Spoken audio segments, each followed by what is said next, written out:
Scooter. Hello and welcome to the Leadership Liner Notes podcast. This is Sean Gaillard, and this is a really special edition of the Leadership Liner Notes podcast. So be sure to bookmark, download, or what have you. But I'm very honored to have my friend and thought partner and colleague, Lindsey Cannon. She is the founder and CEO of Reify Consulting. She is also a longtime active and effective English teacher based in South Carolina. Lindsey, welcome to the podcast. I'm so glad that you're here. Oh, Sean, thank you so much for having me. It's a pleasure. I always enjoy our conversations, so I'm excited to get into this. Absolutely. And, I think really just as you said it, like kind of our connection is through deep and meaningful conversation. And I know that when you bring up a topic or recommend a book, like you just recommended a book to me before we hit record, like I take note of. And but I do know that when school improvement uh, team or school improvement planning comes up, that can be a sticking point for some. And really, as we're recording right now, this episode in July, and I think the timing of it is beautiful because right now, principals and teachers that are connected to a school improvement team process or leadership team process or MTSS or continuous improvement, whatever it may be, there may be some stressors right now because they're trying to plan that retreat. They've been given new marching orders. There may be a change in leadership or what have you. But you have kind of a series of solutions and resources for that, which I'd love for you to, I'd love for us to just kind of vibe on and talk about, which is really the heart of this kind of mini series that we're doing. Oh, great. Thank you so much. So, yes, I agree with you. I think that our best leaders, the wonderful principals that are in the schools, when they start thinking about improving, there's just a million things come down. And they probably feel really frustrated. They're not sure where to start. And then there's those things we have to do. Like you have to hand in the goals, you have to hand in the plan. And then the bell rings and the students come and life happens. And so my goal, my work is all about connecting that really beautiful vision, the one that they actually don't get to talk about enough, to their classrooms, and then a way to bridge the gap that's between that vision and the decisions that our teachers are making, because the great principals, they have great teachers, they attract them. And if we can bridge that gap, get them speaking the same language, then what's going to happen is our teachers are going to start making intentional decisions, start designing for that vision, and then slowly we're going to move our schools forward. And as we move our schools forward, we're going to figure out all kinds of other things that we need to figure out in education. And so what I'm excited to talk about today is a micro version of that I've designed called Win the First 20 Days. And so it's that work, but in a small 20-day window. And so it's back to school professional development that helps your school win the first 20 days. I love that. And, on two different levels. I mean, you and I are English teachers by trade, and we have a deep appreciation for words and connotation and denotation. So you mentioned the word vision. And so often in school leadership, vision, people either don't talk about vision or it's talked about at the beginning of the year and we think, oh, we're doing some school theme and it's all about climb the mountain or whatever it is, or mountaintop, or we're going to set the year on fire. Um, Mm-hmm. and then vision gets discombobulated with mission.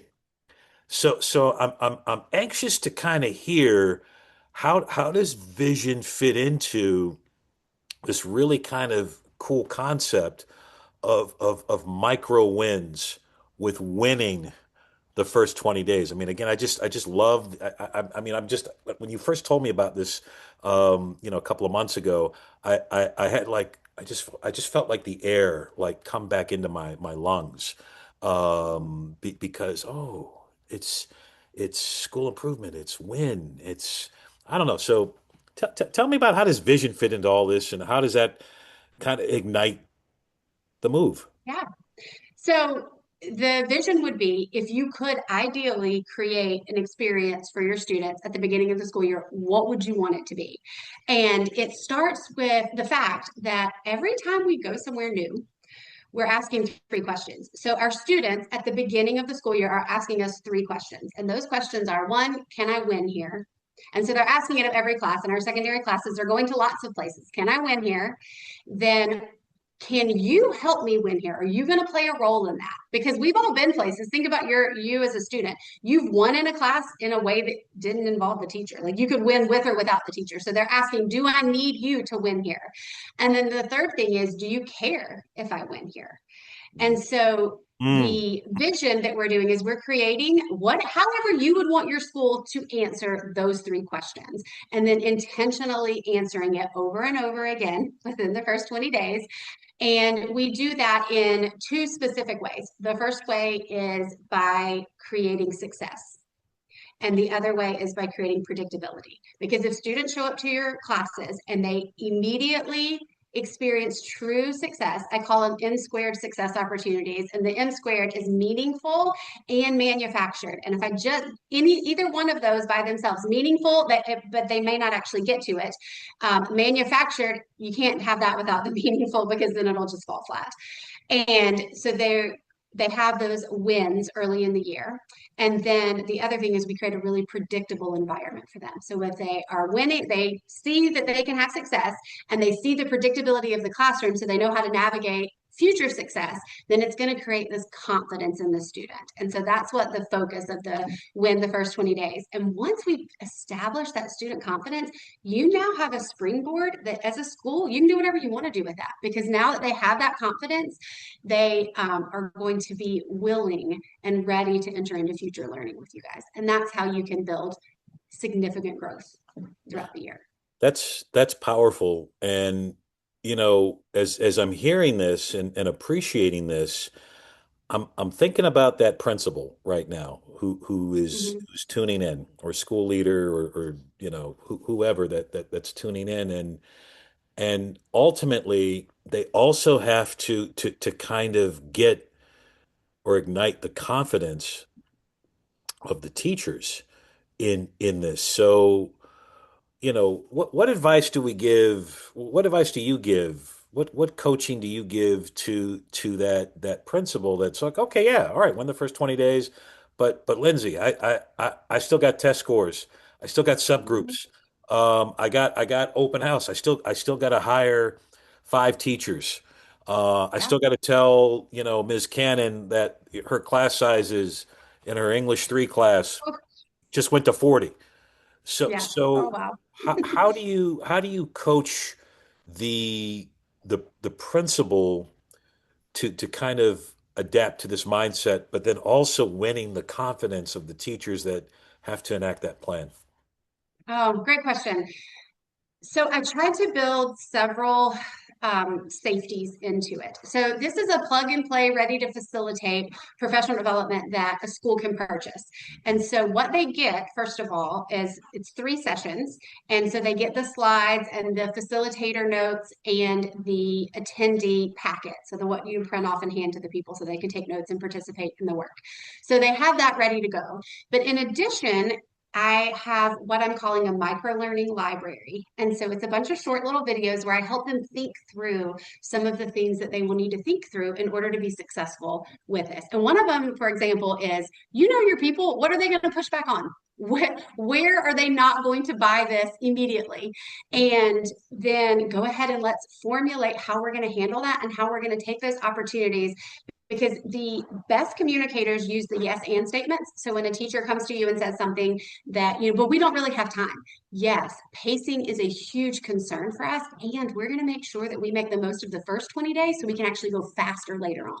So you're not discounting their concern. You are validating it because they didn't make it up. It's a real concern.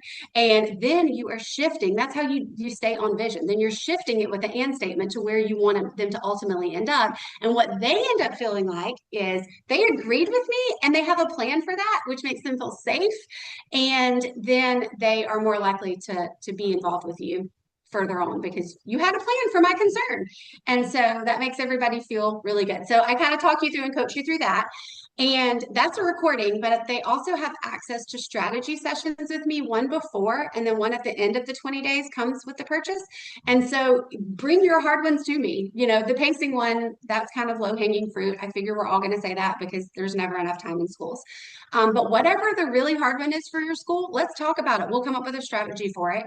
The other built-in safety of that is the podcast that's included. So there's a 12-minute podcast where I'm just talking to the teachers and saying, hey, your people are planning this new PD, and here's some things you can be thinking about. This is why, and I kind of frame it for them as well. So that helps to create and generate buy-in before it even starts. And then the other thing you said about capacity. So what I love about when the first 20 days, and it kind of happened accidentally. I wish I could say I did it on purpose, but when I looked back afterwards, it really is going to create the environment where as a leader, you are working on their tier one instruction, but you're not saying that you're working on their tier one instruction. So the bar is lowered because as soon as you come in and say, hey, Lindsey, I'm going to help you be a better teacher. My first question is, well, what do you think about me as not a good teacher to begin with? And walls are up. I feel I want to perform. I want to then show you how I'm already a good teacher, which is going to at the very least, limit how much growth I can do because I'm busy proving what I'm already good at. This just comes in the back door. It's like, hey, let's create an experience for our students. And in creating those experiences, that's really high level teaching. And you're going to see which teachers are really good at that.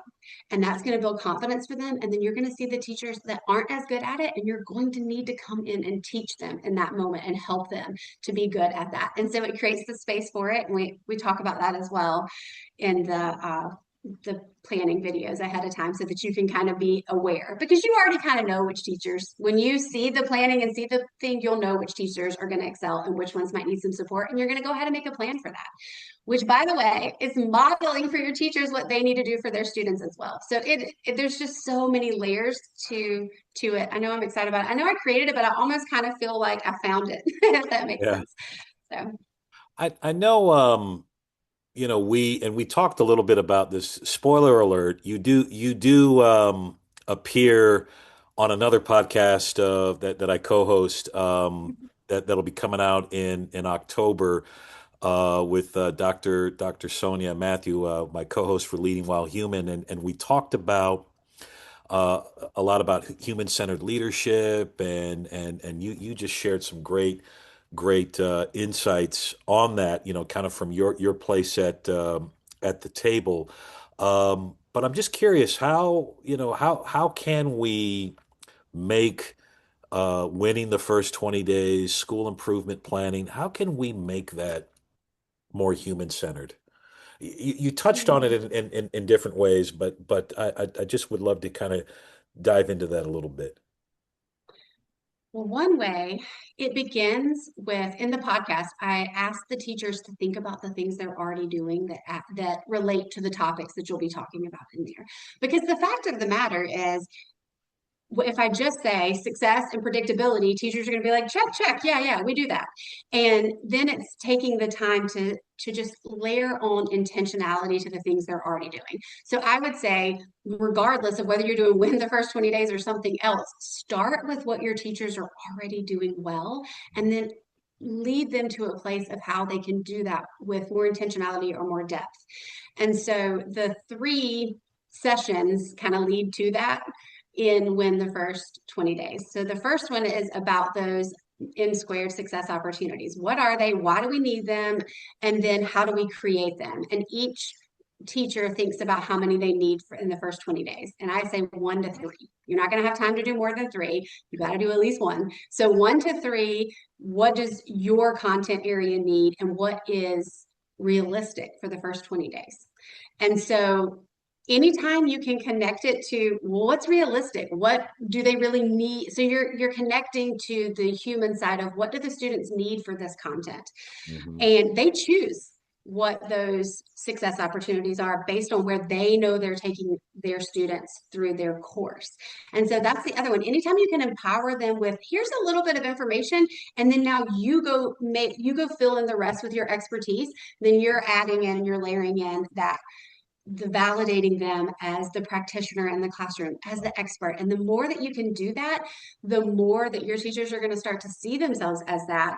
And it becomes, that cycle, that self-fulfilling prophecy kind of. If I see myself as that, then I'm going to operate like that, and then I'm going to get better results. And then, it keeps feeding itself. And then the second PD is about the anchors that we can put in our lessons that create predictability.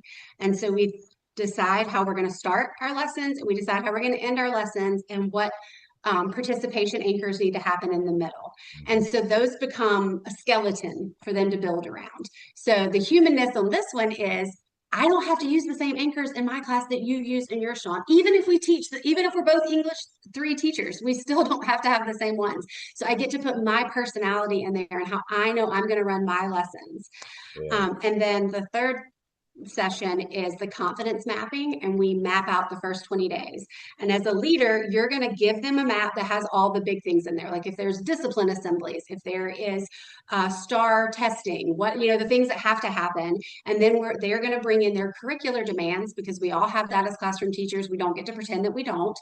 And they're going to actually build out the 20 days and put the things on the map so that it goes from professional development where I had a bunch of great ideas to a plan that I'm now executing in the first 20 days. Hmm. And so the last way I think human would come in is our survey. So we give the students a survey on day 1 that tests their confidence, and then we give it again on day 20 so that we can actually see the growth. And so then you're just going back to your teachers like, look what you did. You did this. You grew this student's confidence as a collection. Our entire school, our staff working together grew our students' confidence. What else can we do? And there's nothing more human than helping them see their potential and then taking the top off of the box and letting them get really excited about it. That's awesome. And that last point there really echoes something that I've been very passionate about lately, and that's mattering. And the fact that, the leader is showing that the teacher matters by showing that you've added value, you are significant, I see you, I hear you. I mean, all of that, that's a whole other podcast. That's a whole other conversation. But it does echo a lot of our mutual friend Angela Myers, who has done significant work with mattering in organizations and schools and such. So before we split, what's a good first step for, and again, there may be a teacher listening to this, there may be a school leader listening to this. What's a good first step to begin to win the first 20 days? Really thinking about what you would want to happen in the first 20 days. So if you could envision ideal across your entire school. And it's about the way we feel. So much in school, we start talking about test scores and we start talking about data points, but all of those are inside an experience. And so think about that experience first. How would you want a student to experience the first 20 days at your school? How Hmm. would you want a teacher to experience the first 20 minutes of your professional development? Just if we think in those terms, it allows us to be more intentional with the activities that we do so that we are we're guiding that experience. And then we've got them at an emotional point where they can actually take in the content that we're trying to have them take in. And so that's how I would approach it. If you are like, this sounds really great, but I want to get started immediately, then I would say that jot down what do you want the first 20 days to be like, and then what would you have to do in order to make that a reality for your school. I value that so much in terms of experience, because so often with school improvement goal setting, we think about subgroups, we think about metrics. Yes, that is important. We're not dismissing that. But Mhm. again, I think it brings back the human-centered side of this. Like, what do we want our students to experience in our schoolhouse, in our classroom, in our hallways, in our parking lot. And you can almost substitute the word experience with how do we want our students to feel like they matter?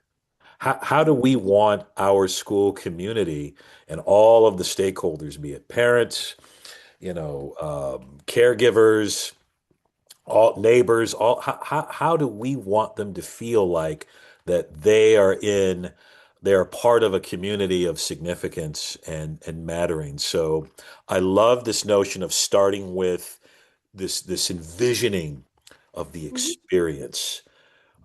It requires courage and it requires a lot of creativity and vulnerability. But I think if we start with the experience, envisioning that, great things are going to happen. Man, that's powerful. Absolutely.